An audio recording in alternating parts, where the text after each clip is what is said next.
Welcome back to Hardball. We're back with the 39th President of the United States, Jimmy Carter.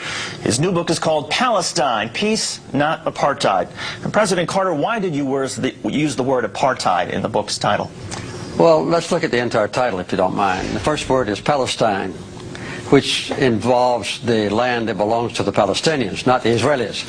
I didn't refer to Israel because there's no semblance of anything relating to apartheid within the nation of Israel.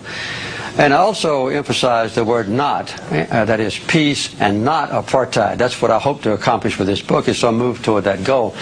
But there's no doubt that within the occupied territories, Palestinian land, that there is a horrendous example of apartheid.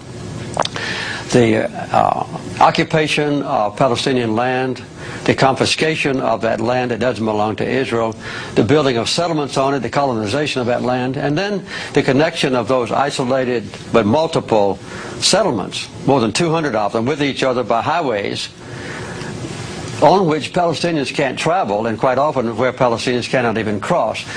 So the persecution of the Palestinians now under the occupied territories, under the occupation forces, is one of the worst examples of human rights deprivation that I know. And I think even worse, though, than a place like Rwanda? Yes, I think, yes. You mean now? Yes. I think the impression now of the Israelis, of the Palestinians by the Israelis, is worse than a situation in Africa like the oppression of Rwandans and the Civil War.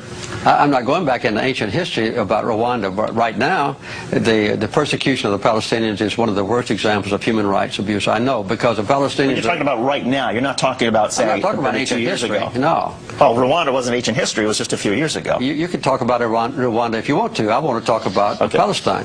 What is being done to the Palestinians now is horrendous in their own territory by the occupying powers, which is Israel. They've taken away all the basic human rights of the Palestinians, as was done in South Africa against the blacks. And I make it very plain in this book that the apartheid is not based on racism, as it was in South Africa, but it's based on the desire of a minority of Israelis to acquire land that belongs to the Palestinians and to retain that land, and then to exclude the Palestinians from their own property and subjugate them so that they can't arouse and demonstrate their disapproval of being robbed of their own property. That's what's happening in the West Bank. And the people in this country, in America, never know about this. They never discuss this. There's no debate about it. There's no criticism of Israel in this country. And in Israel, there is an intense debate about the issues in this book.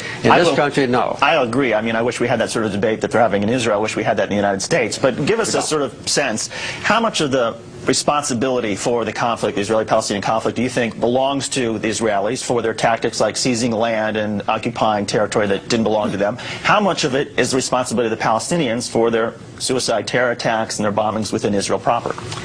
Well, as a matter of fact, the basic cause of the conflict is a sustained occupation of other people's land by the Israelis. And this is a direct violation of United Nations resolutions. It's a direct violation of the International Quartet's roadmap. It's a direct violation of the commitments that leaders of Israel have made in the past at Camp David when I was president and in Oslo, promising that Israel would withdraw from occupied territories. They have failed to do so.